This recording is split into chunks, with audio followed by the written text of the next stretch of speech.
Hey folks, welcome back to another episode of D-Ray's Garage, where today we are going to turn this into this.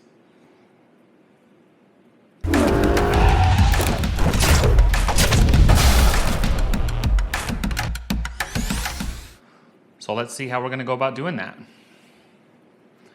So for those of you not familiar, this is a 2007 V8 Vantage key, and I'm sure these were the case, I want to say, until they went to the emotional control unit, and I don't have the year for that, so I'll have to look it up and put it on the screen for you. Two components to this particular key setup. You have the very familiar Aston Martin logo here on the ignition key, and then you have this rather unsightly Volvo set up to get into the car. And on the back, when I got my car, there is a leather kind of piece that sits over this. And on my other key, I'll put that in a picture, it's just kind of leather covered and not that offensive. But I got this one with the Volvo logo on there, if anybody ever wondered. So this is the original setup. It's nothing too fancy, and not so long ago a gentleman by the name of Travis over at Spin State Design started posting on the Facebook page that he was going to develop a unit to replace this piece. I don't think anybody has any qualms about this section of the ignition key, but this here I think stood to be improved, and I would argue that Travis has come along and spent a lot of time design and tweaking, and I plan on showing you that here today.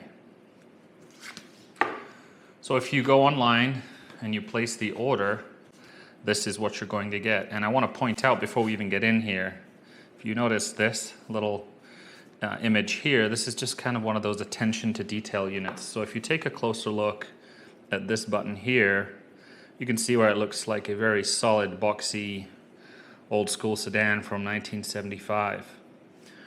What has been done here at Spin State is they have put which will be emblematic for you, those of you familiar with the rear end of our cars, with a slight flip there, and then obviously the hatchback top coming up. So let's take a look at what you're going to get inside.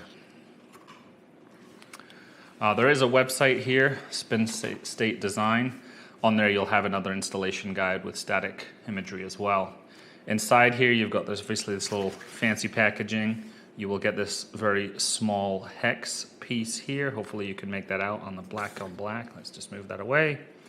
You may have that, but if you don't, it comes with. And then, oops, kind of spoiled the reveal there. It opened itself. But here we have the new key. And from the top, I want to just kind of point out, here's where you kind of pull the image from the box, and we have these buttons. Now you can notice that there is a difference here where these buttons are all black. It may not be for everyone, but I don't have a problem with colors not being on here. If you flip it over, no Volvo, so that's a huge upgrade. But I think one of the things that really stands out to owners is when you flip it from this direction and this orientation, a very familiar look here, which is the front of our cars. And I'm not sure how to best display it. Maybe if we just drive it in up at the camera. There's a little piece of glass that sits in here inside of this plastic molded piece. The other detail that I really appreciated, certainly for those that pre-ordered, Travis offered to get the leather piece here where the ignition key attaches to match the leather in your vehicle. Now, I'm guessing there's a strong potential that this just looks black to you. Frankly, this is the same way I feel about my car when I get in. I sometimes wonder if it's black, but actually it's a very, I think it's called a Phantom Gray, if I'm not mistaken. Phantom Gray leather, I think is the name of it. It may or may not show up here in film, but I think it shows up a little better when you contrast it to the black one. So Travis did send me the black one additionally, because I wasn't quite sure where I wanted to fall on this long term. And you can see here on the original, it is black. But again, a really nice attention to detail. I do think he has other options available to those who might be interested in that. So that's kind of the walkthrough of kind of side by side here. If you look size-wise, you're basically dealing with just about the same thing on the profile side. I would say it's almost a little bit skinnier. And for my personal tastes, losing this fingerprinted up chrome is not a loss in my mind.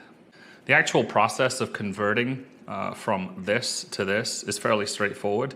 It just requires a battery, in this case a CR2032. There is one in here.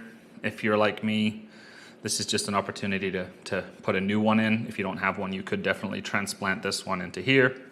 And then you take the transmitter guts out of here and put them in there. And that's what we're going to do next. So we'll start with taking apart the original here. Flip it over. Like I said, here's the spin state supplied hex key. If you don't have one, I want to say it's 2 mils, but I'm not completely sure. So just don't lose the one that they send to you. So if we remove that little thread there, and then we need a very small Phillips head to remove from the back side of the fob here.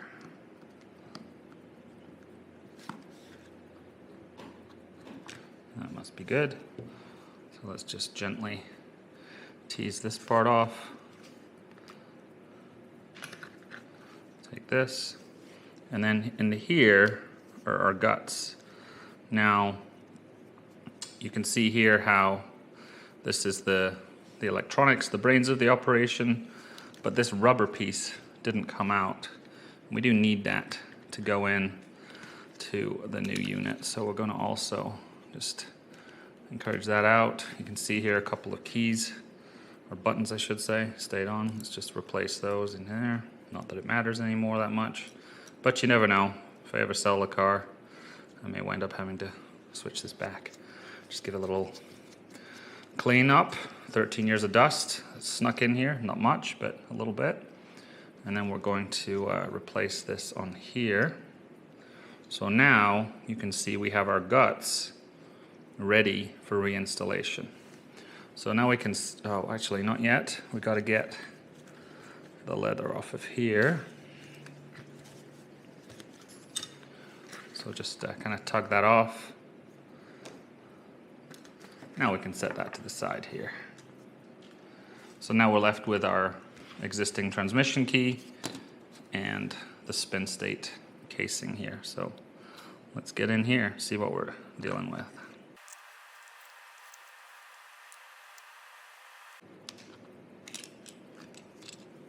So we'll flip that. This here is just a little 3D printed piece, I think, to hold these keys in place during transit. So you can discard that as well. So now, make sure I get this the right way around. We can resituate this into the body. And then don't forget over here, we have the new battery that can go in with the plus side facing the plus sign in here.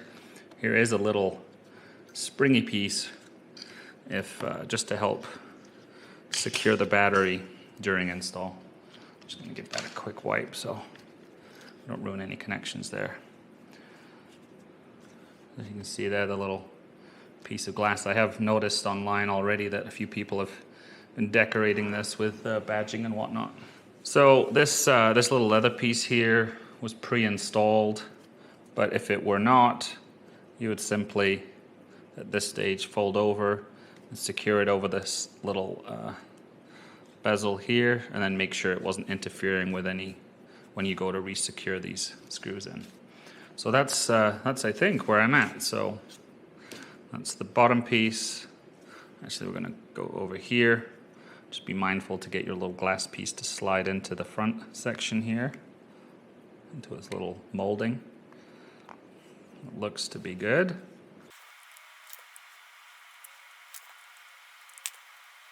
Nothing gorilla tight, just snug these up. Man, butterfingers with this. And there you have, you know what? Guess who forgot to put the key back on? This guy. So, that was round one. Let's do this again. For those of you at home that didn't catch it the first time. Oh, silly Daniel.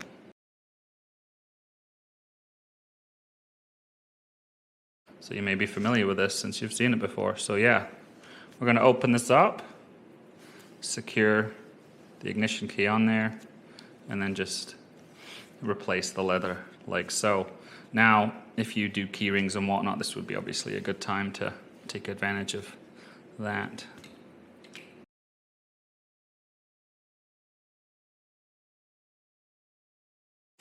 Now, there you have it. It's official. We have the unit plus the key back together. The plastic, I hear, is the same material that was used in the original key, so it is expected to hold up just as well. And yeah, obviously a very straightforward install, and arguably a much better looking non-Volvo transmitter unit. Let's do a quick test here, make sure it all works. Gotta lock it first. Lock, unlock. Probably need to get near the trunk.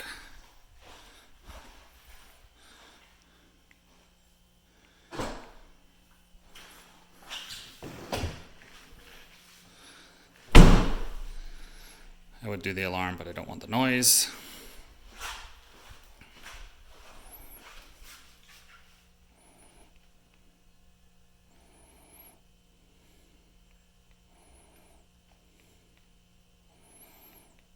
Never even used that button before. Thanks for watching, everyone. I hope this was helpful to you. Be memorable, be well, and I hope to catch you on a video sometime soon. Bye now.